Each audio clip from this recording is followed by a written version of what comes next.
placing team in the Wildcard series here to a third game, while as MVP were unable to do so, right? So I think this series is going to be very close, and we're probably going to have a lot of surprises, but drafting-wise, things are looking pretty normal. Bounty Hunter being picked up, first pick, the immediate response from Vega Squadron is going to be a Queen of Pain and a question mark Tusk, actually, for our second hero.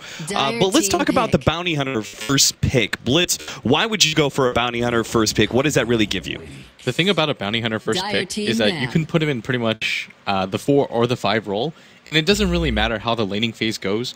Like, you can be incredibly disruptive with going for the courier, just messing with the off lane. There's a lot of things that you can do with it. But when it comes to team fights, he's kind of the ultimate... He's like a Midas hero. You get a Midas because you're behind, or you get a Midas to get further ahead. Right. That's what track enables you to do. You're behind 10k gold, it doesn't really matter. You win 1 high ground defense with 5 tracks up, then you just win the fight. The other thing that people don't talk about enough is the vision that it gives you throughout the fight. Like, it's free information at all times. It's almost like having a Bloodseeker with thirds on your team at all times, because A, it gives your entire team move speed. B, you have a lot of potential damage with Shuriken Toss being able to hit multiple targets. Then you've got the gold bonus on top of that. Like, once you add all of those 3 things together, it just becomes ridiculous. The other thing that I have to mention is the win walk. Because you're invisible, you constantly have to, as a support, you have to buy things like sentries, gems, dust, just to deal with a hero that's a 4-position hero. Yeah, and even now with the change-up of the way the wards work, where you're able to actually tango them down, it means that Bounty Hunter is even more disruptive, because if he has sentries of his own, and he brings them, say you already set up sentries for that middle lane to make sure that your mid doesn't get ganked, then Bounty Hunter comes into lane, he lays down sentries of his own, and it instantly kills the enemy sentries, and you've got that then one up over the mid who has to kind of stay scared. In fact, we're kind of seeing an evolution where sometimes teams are buying 2 different sets of sentries just to be able to deal with the Bounty Hunter early on, because he does have his own sentry gamble that he's able to essentially counter out what the enemy has done. Yeah, he kind of dictates his own playstyle when you play against him. And the thing is, you don't want to have to commit so much to just dealing with the support. And that's why Bounty Hunter just generally is considered one of the best heroes right now in patch. And the follow-up by Vega Squadron that we should talk about is the Queen of Pain. This is a hero that I've seen consistently throughout the day. Not necessarily banned, but picked up by pretty much every single team. Tuskar is also the pick for Vega Squadron. And in response to the fact that Leshrac and Gyrocopter and Earthshaker are out of this pool, Vega Squadron pick up the Phantom Lancer. I've said it time and time again.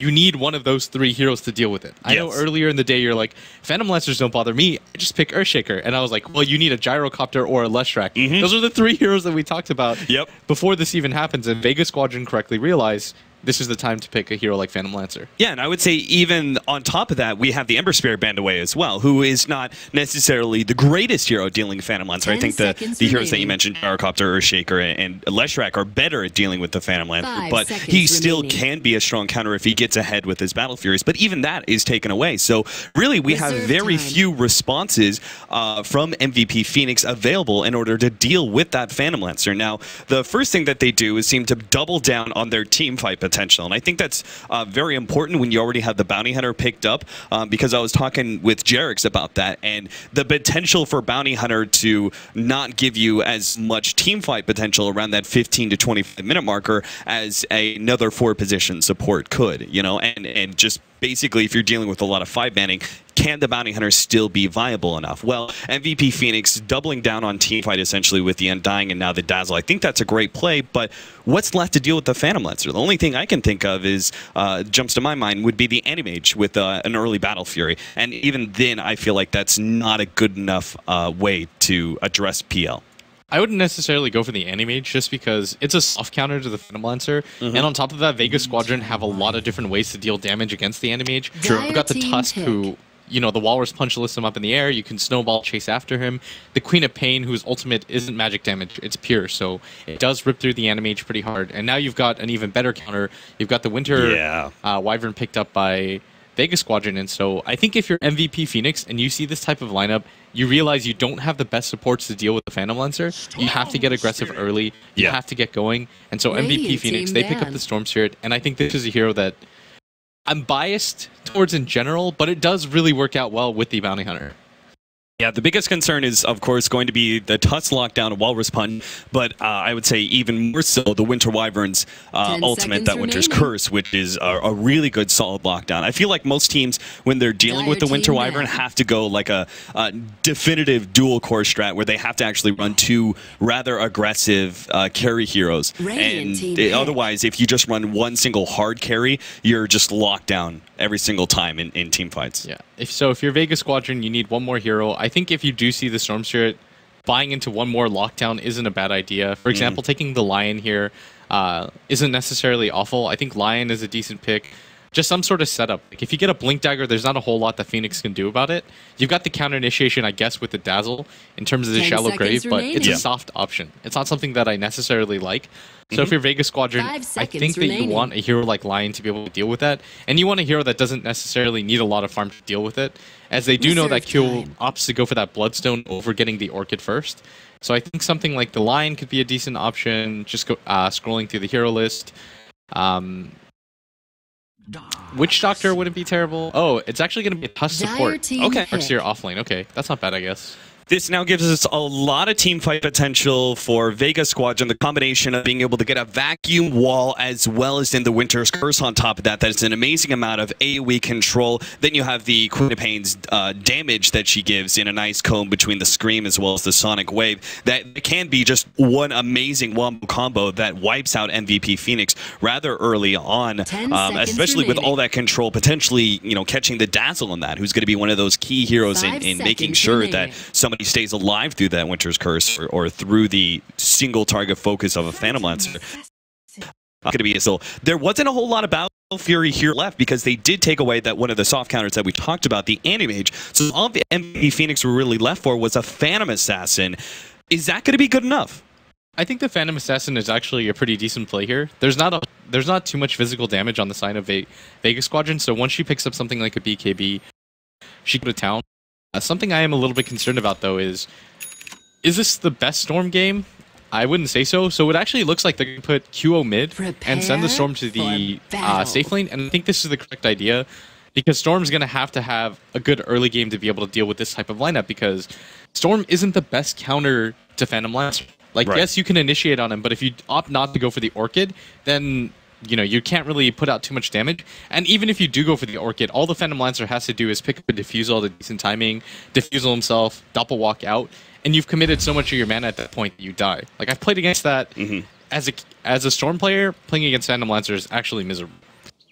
And a big welcome to all of you just now joining us. We have MVP Phoenix facing up against Vega Squadron. The storyline here being the Vega Squadron for the last 5 months have grinded out a lot of smaller tournaments, never winning more than $5,000. And then this one best of 3, they have the opportunity to win at least 50 grand. This is a huge step for Vega Squadron, but it all comes down to this series for them. Yeah, I think ever since they picked Mag, they've just been on a roll. And this has been one of my favorite teams to watch. I know you've actually got a chance to see them grow as a team, and just to see them take step after step, seeing how far they've come along. Now they're playing for the TI Tournament Lives. And I remember before the game, Febby said, winner of this goes to TI, the loser of this gets to play matchmaking. And he's like, good luck. Yeah, we're going to see a bit of action already, centering up on that bounty route. Now, both teams really wanted to be able to get that early first blood. The dust goes out, and they are going to try and catch Febby here, slowing him down between the heals and the obvious aggression of the Undying. It's just too dangerous for Vega Squadron to pursue, and there will not be that coveted first blood. So bounty rune is picked up by both the Phantom Assassin as well as KP's Storm Spirit. A big win for MVP Phoenix. Yeah, no one's already got the Sentry Ward. Febby is in this mid lane with a Sentry of his own and an Observer Ward, and he's just trying to help out QO however he can, because this is a tough matchup for QO to be able to win.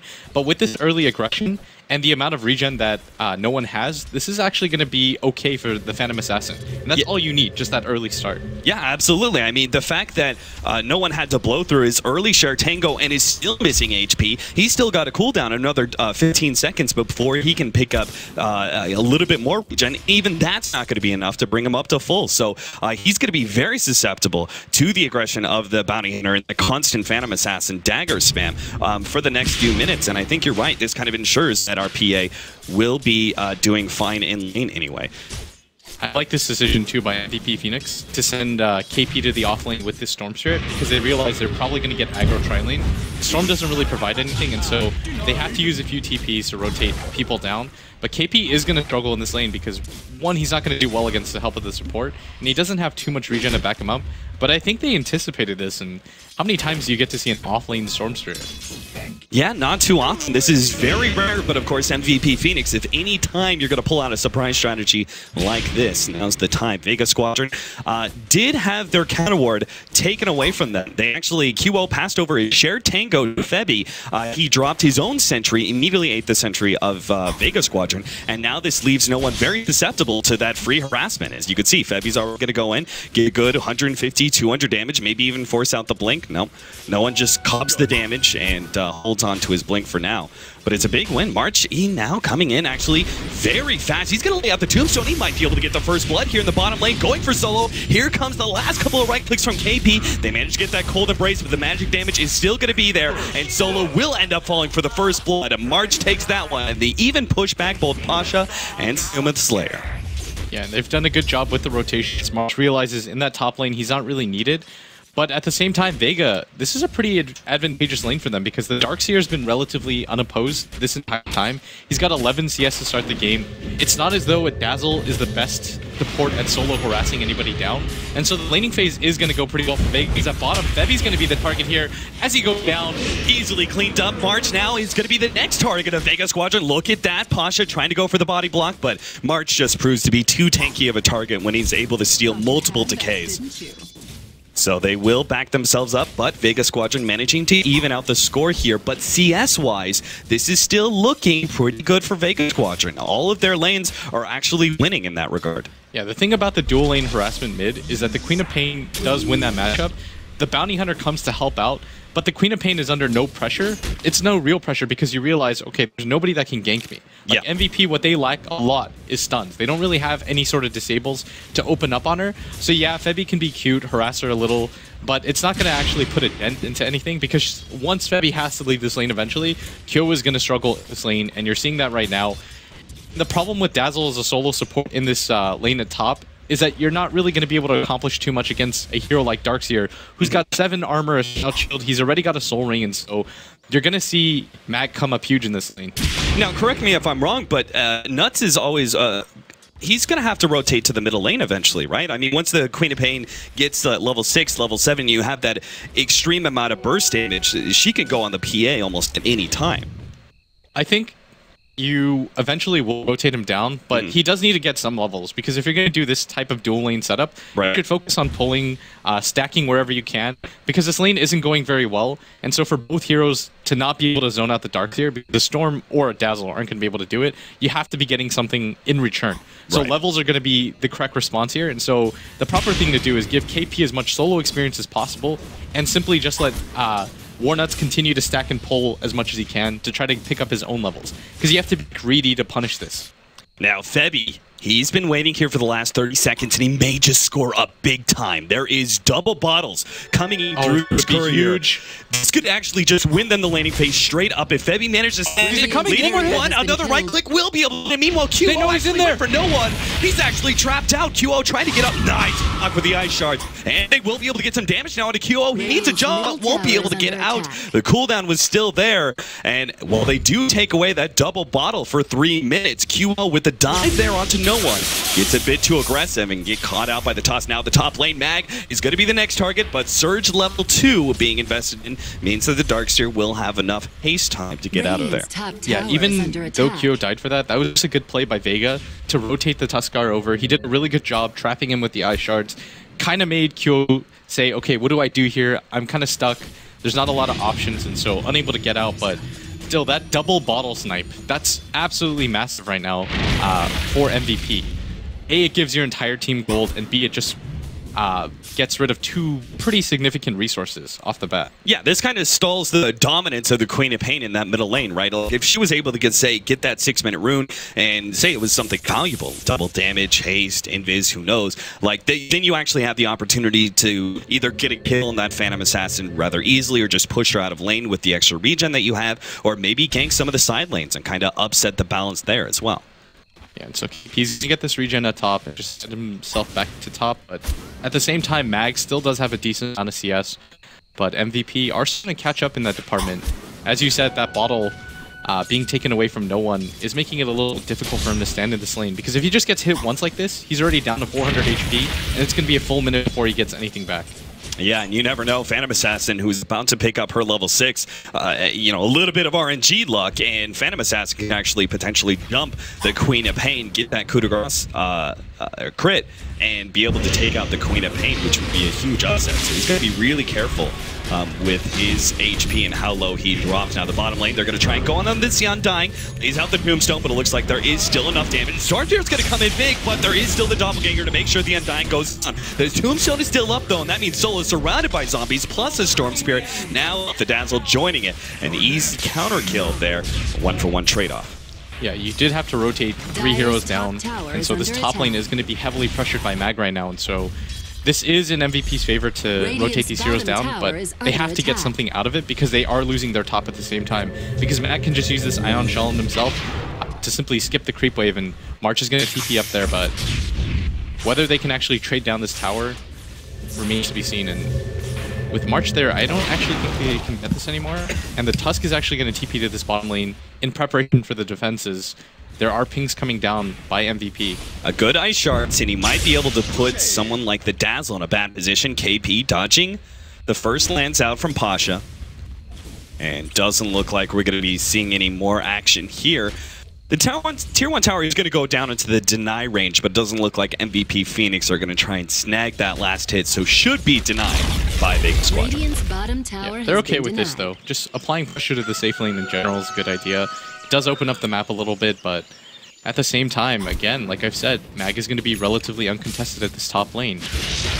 He does have a decent amount of CS for the mid laner, and KP just working his way back up to that top lane. And looking at Febi's levels, he's only level 3 right now. He's done a good job of disrupting the lanes overall, but you do eventually need to pick up levels. So what does that exactly MVP Phoenix do about that? I mean, we see a lot of bounty hunters are eventually given some sort of solo space. For this game, what lane does MVP Phoenix give up? Do they get their Undying really involved and maybe just try and force some action at top lane and give the bounty hunter bottom solo? I think you just let the bounty hunter sit bottom, because now that the laning phase is passed, the likelihood of having sentries just for that purpose is kind of pointless, because you're not going to buy 10 sentries in the hopes that he'll be in one of those lanes. And so this bottom lane should be a little bit of free experience and just continue to farm out the other lanes. Like you said earlier on, just sit 1 or 2 heroes behind this Phantom Assassin mid, because he's the only real susceptible target. Until the Winter is level 6, you're not really going to see a lot of pressure onto the Storm. And at the same time, it's not worth it to devote too many resources just to kill Febi at bottom. Right. And so it's only this mid lane right now that is susceptible to ganks. But as long as you're holding by MVP Phoenix, you're doing an okay job.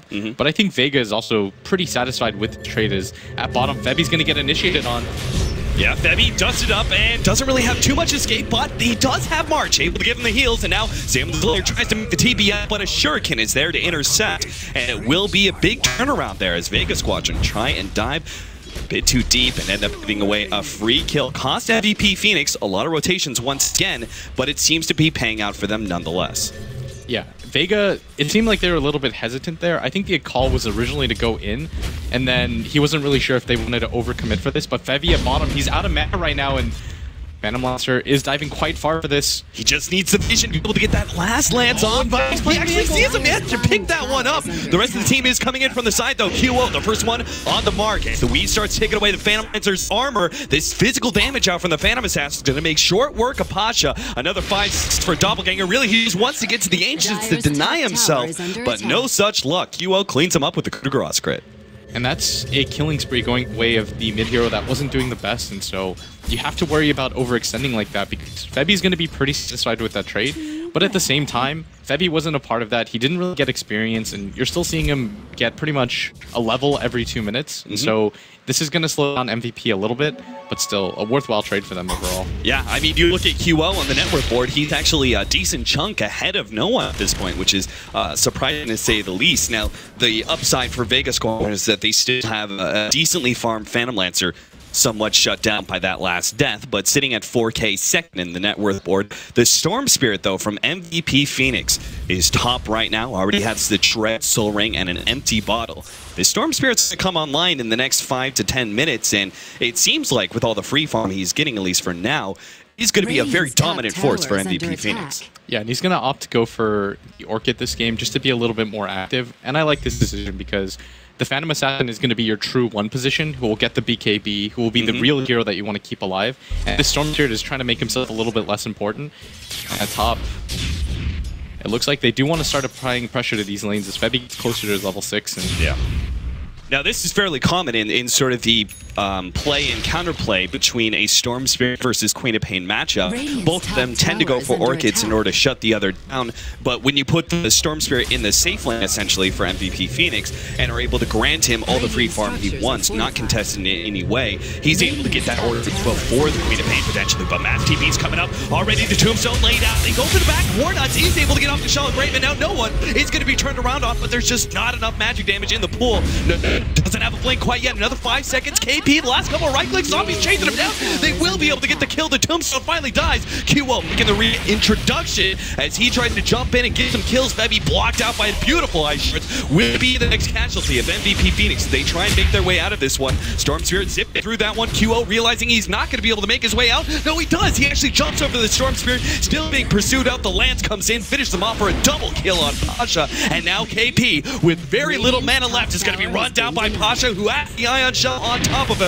PP rotations coming in, but it's just not going to be in time. A big win for Vega Squadron as they take control of the first team fight. A beautiful fight by Vega from start to finish. The Queen of Pain just self-sacrifices herself, blinks forward, is saved by the Cold Embrace for such a long time, and there just wasn't enough damage from MVP, and this is the issue right now, is that, yeah, you've got enough dying, but at the same time, Febby, who's only level 5, isn't able to provide anything in these fights, and the Storm has to overcommit to be able to get kills, and in this mid lane, he's going to get harassed down a little bit, but yeah, a fantastic trade for Vega. If no one actually had dust there, I feel like he could have actually just run down the Bounty Hunter in that situation. So Febby's got to be real careful, as even just the smaller nuke of the Queen of Pain is able to drop him significantly low.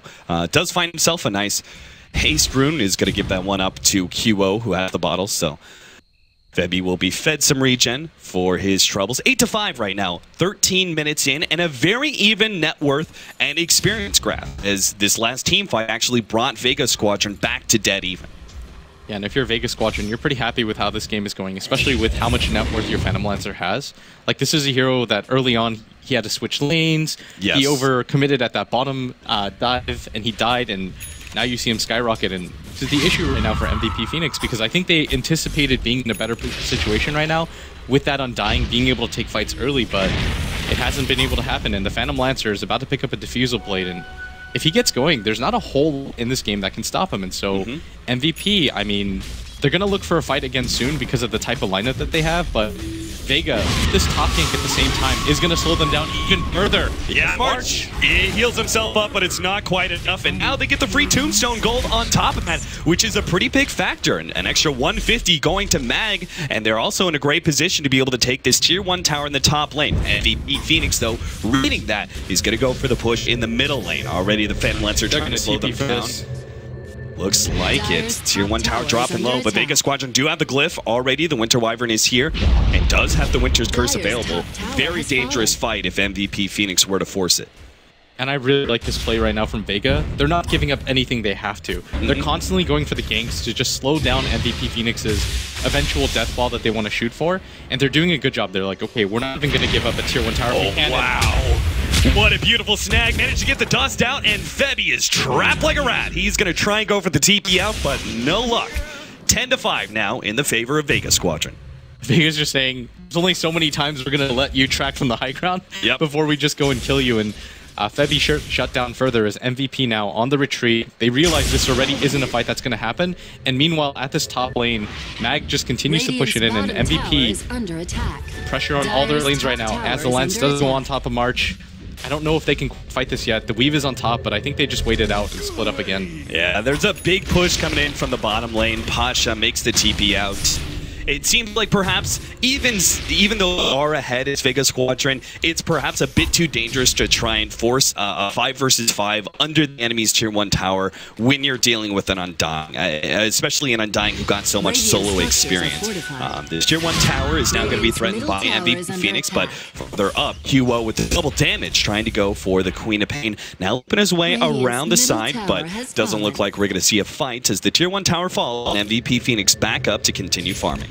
Yeah, Vega right now is just doing a good job of not letting MVP Phoenix back into the game, but at the same time, MVP Phoenix, they do have the Medallion of Courage on the nuts right now. He had so many kills early on. He's got 2. He's been a part of 2 kills at the same time, and this is going to mean a quick Roshan, and whether or not Vega actually opt to go for this defense. Yeah, he's trying to scout it out, but it looks like Vega Squadron know exactly what's happening. They're already smoke up and are ready for the defense. Question is, who's going to come out on top in this team fight? The Queen of Pain could get a really big entrance here. Already the dust getting laid out. There goes the Tombstone. Winter's Curse back him up and really controlling QO as he gets popped. Warnuts now gets off the shot for the last half second, but it already seems to be a lot fight for MVP. The only hope AP is able to pick up at least 1 kill. Gets it on the Winter Wyvern, but now trying to make his escape, but is completely out of mana, sort of trapped. 3 heroes go down from MVP Phoenix, and that Roshan is left with only 3k HP. It seems like Vega Squadron can actually take that for themselves. I really liked what MVP were going for. They were just saying, okay, let's try to go for the Roshan at the time, but yeah, it was a little bit too obvious. You saw the Dazzle who showed himself on map with Medallion, so that's the natural response that you're going to go for if you're behind in a game like this. And Vega continuing to show there's no real answer for them on the other side for this Phantom Lancer who just goes to town in every single fight. He's already 7-1 right now, more kills combined.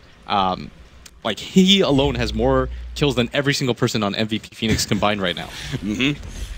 He's got the Diffusal, drums, and now that Aegis. That Diffusal is going to be particularly troublesome. You have multiple heroes on the side of MVP Phoenix who are very reliant on them, including their sort of carry of the group, QO's Phantom Assassin. I mean, this is a hero that wants to be able to bounce from hero to hero using that Phantom Strike, but if he's always pressured by these illusions, keeping his mana down, he's got no mobility whatsoever, and he's I feel like he's not going to be that much of a threat when he's completely out of mana. I mean, just the attack speed and being able to get that sort of jump is so key for the Phantom Assassin in preventing her from being kited around. Yeah, more than MVP playing poorly, I think this is just Vega being a little bit like they're one step ahead of them every single time. It's like MVP want a period of time where they just want to farm, and then they lose their Bounty Hunter, and then they lose their Undying. And right now, you're seeing this payoff because, yeah, the gold lead that the Bounty Hunter can get you back into, I mean, it doesn't do that for experience right now. As you're seeing Febby, we talked about him being level 5 at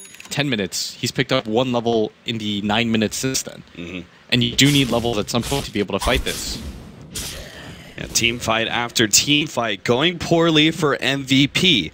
The next hope for them, perhaps this BKB that's going to be coming up soon for the Phantom Assassin, just needs the recipe and is trying to farm it up in the jungle. Meanwhile, KP is also trying to finish up the Orchid. So it seems like MVP Phoenix really need to stay away from some fights for the next few minutes and just farm up those very critical mid-game items. Though March may be caught out here. They actually managed to catch Febby as well, potentially, if they have the counter vision. But Sam with the Slayer just leads with a small snowball and the rest of the team backs up.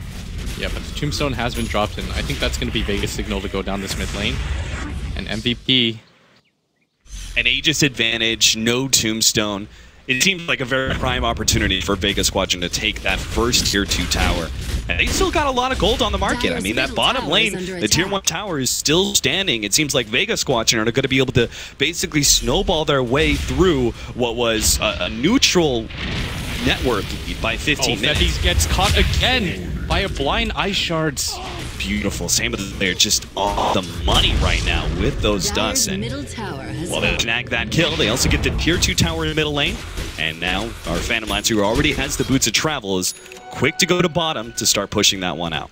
Yeah, and even though it does sound like we're giving heavy praise to Vega, and it does sound as if Vega does have control of the game, I mean, MVP got a Bounty Hunter who can turn things around. You're about to pick up a BKB on your Phantom Assassin, and these are the items and things that you need to be able to come back into this game. Like, that first BKB that QO pops is going to be so huge. Like, that has to be a fight that you win with multiple tracks to be able to come back into this game and take back some map controls. The difference in net worth starting to climb. Dire's structures are That fortified. second Oblivion staff is on the way for the Storm Spirit, but the Orchid's still not ready to go, and may provide enough disincentive for MVP not to go in, but never mind, they already jump on a solo, trying to finish him off immediately. A couple of crits, and they might be able to get it, but no, the Winter's Curse gets laid out. Yes, the Winter Wyvern's down, but a really good snowball set everything up with a Sonic Wave on top, and MVP Phoenix just crumble under the pressure of Vega Squadron as they go through 3 heroes and are now well set up to take that T1 tower. They kept Pasha alive, they kept the Darkseer alive as well. It seems these heroes are just spiraling out of control as they now take this Tier 1 tower and maybe even put pressure on the Tier 2 as well. It was a really good idea by MVP Phoenix. What they were trying to do is immediately solo as fast as he can so he can't get that cold embrace or that Winter's Curse off. But they just didn't have enough damage. They don't really have any magical nuke damage if you look at their lineup. And so as soon as he got that cold embrace off, you just saw them kind of stand around. The BKB timer was wasted because he got the Winter's Curse off. And then that ultimate by that Queen of Pain, hitting 5 heroes directly in a line.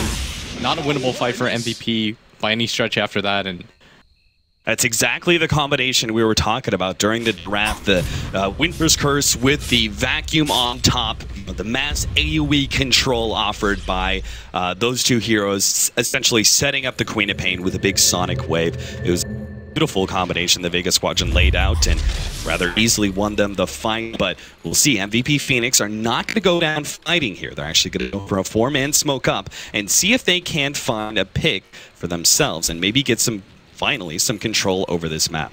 And this is going to be pretty significant because KP now has that Orchid, and so he's going to look for that Winter so that he can just knock him down as fast as he can. And now you've got options because if you can, in the air, mid-roll cast the Orchid before he can get the Cold Embrace off, then you can actually win a fight. Because that was a large portion of why that fight was lost, because he was able to get that Winter's Curse off, and Bebby's looking for the track right now, and they are looking for the initiation. They've scattered him out, but can they actually catch him? Phantom Lancer known to be a very slippery hero to deal with. In fact, MVP Phoenix now being spotted out as the smoke fades, and they will be forced on the retreat as the Phantom Lancer illusions by themselves are enough to chase away the Storm Spirit. It seems like MVP Phoenix, they try and plant their feet, but there's just no ground to go on. Vega Squadron are just simply a little bit too far ahead for straight up fights. So at this point in time, MVP Phoenix, you just kind of repeat that process, continue to look for that kind of smoke opportunity and pick that one hero off and hope that changes your fortune. Yeah, definitely. I like the fact that they're still playing aggressively. Like, if you noticed, on the side of MVP, he knew when the Roshan was going to go down, and so they counted it out and said, let's look for a fight, but at the same time... No one! He's actually jumped in! That leaves QO a perfect opportunity to be able to jump him, but no, the Cold Embrace is now going to stop it. Now the Cold and the Winter's Curse on QO controls him, and the blink away from our Queen of Pain is going to be able to get an AP, trying to jump in, rapidly running out of mana as the Diffusal Blade is just too much to handle. QO goes down, and Warnut's being pursued out by Pasha, throws out that Purge, and will be able to get the kill on the support quite easily. 2 down from MVP Phoenix, as Vega Squadron march right uphill. Yeah, as I was saying, Vega knew the Aegis was about to expire, and Phoenix did too, and so they said, okay, we have to go for something right now. This is the timing. We have a BKB, we have an Orchid. There's not a whole lot else we're going to get that's going to change the fortune of this game, but at the same time, Vega knew that it was, okay, the Aegis is about to expire, let's just 5-man group because we know they're going to run into us. So that fight, it doesn't go as planned, and Vega marching down. They're going to take the racks down as 2 heroes are still dead for MVP, and Vega just not allowing the Bounty Hunter track to make any sort of impact this game. Yeah, without a single one team fight here. Now they're actually going to be able to grab Sailor Slayer, but again, the Cold Embrace is there, and KP is completely out of mana. The Tombstone is laid out. The zombie is attempting to slow down the retreat of Vega Squadron. Jumping on to Sailor, the Slayer needs a couple more, but the snowball goes off. That's going to delay his death significantly. He still is going to go down. But I think Vega Squadron just managed to keep their losses to only 1 hero, which is quite significant. Yeah, that's a pretty, I mean, I don't want to say it's a pretty decent trade. That's a fantastic trade. You take down a tier 3 tower and a Rax in exchange for your Tusk. You don't lose any of your cores. You're perfectly okay if you're Vega right now, because all you have to do now is play objective Dota. Wait for the next Roshan to come up, try to pick it off, be smart about it, don't blow your lead, because again, the Bounty Hunter is always a looming threat. You can't really make mistakes against it. In a situation like that, once you are on the retreat after you've taken the objective, it's very common for the enemy team to be able to pursue, catch catch a few heroes, and especially with a bounty hunter, that actually can give you quite a lot. As you said, that track gold really building up, and obviously with Vega Squadron quite ahead in net worth, there's a lot to be gained for MVP Phoenix from every single pickoff they find. But Vega Squadron managed to keep it to a minimal 1 death, and MVP Phoenix now struggling to keep some control. I like the way that they're immediately going for a split push. KP dressing the bottom lane. Meanwhile, you have QO immediately trying to push out that top lane. Looks like we're still going to be seeing a Battle Fury build out of QO, just a bit delayed with the BKB first. Or is there another option for this experience? I mean, a Lincoln's could potentially be it as well, but you just need to go all in for the damage right now. You can't go for defensive items at this point. Right. Because you're seeing what's going on in these fights. Like, it's not that bad for them, but it's just the fact that every single fight, everybody from Vega gets low, except for the Phantom Lancer. Like, the Phantom Lancer always walks away with full HP, relatively decent amount of mana, and so they just don't really have an answer or reply for him. Because look at the top right now, Kyo is going to be the target, and Nuts is already getting taken down as he's going to go for this TP. He should be able to get out. Kyo is going to TP at the same time, too. Good move by him, but he by himself is able to 2v1, and he's not even afraid at this point, frankly. Oh, the vacuum managed to snag KP. That's a pickoff right there. Unfortunately, without any mana, there's no escape, and Vega Squadron now up their kill count to 20. As I was going to say, MVP Phoenix were doing a really good job putting pressure on the side lanes and still managing to get out through the TPs, but right as I was about to say that, Storm Spirit does get caught by a great blink in from Mag, the Darkseer.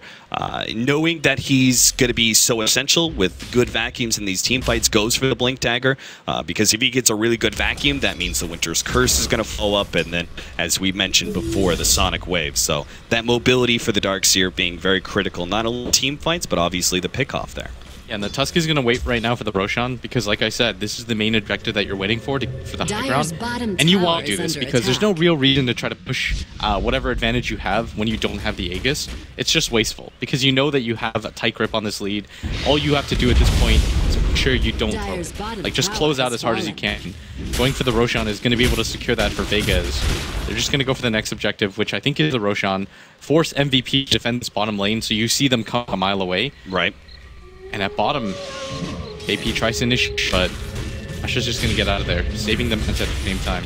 Yeah, those illusions just being so pesky, pushing KP all the way back to the fountain. As you can see, they're now going for that Roshan. MVP Phoenix, it seems like the only way back into this game has got to be contesting Roshan and making a really great team fight happen around that. Was a relatively late timer for Roshan, so they should have an idea that it potentially is up, but obviously with both the bottom and middle lane pushing in, they have some creeps to push out before they can actually get to that Roshan pit. Yeah, I think KP actually has to just YOLO for this and go for it. Because even if you're wrong, okay, he's a little bit too late, but even if you're wrong, you have to at least try to prevent it. No, blinks in. That was not the play. Blink forward aggressive.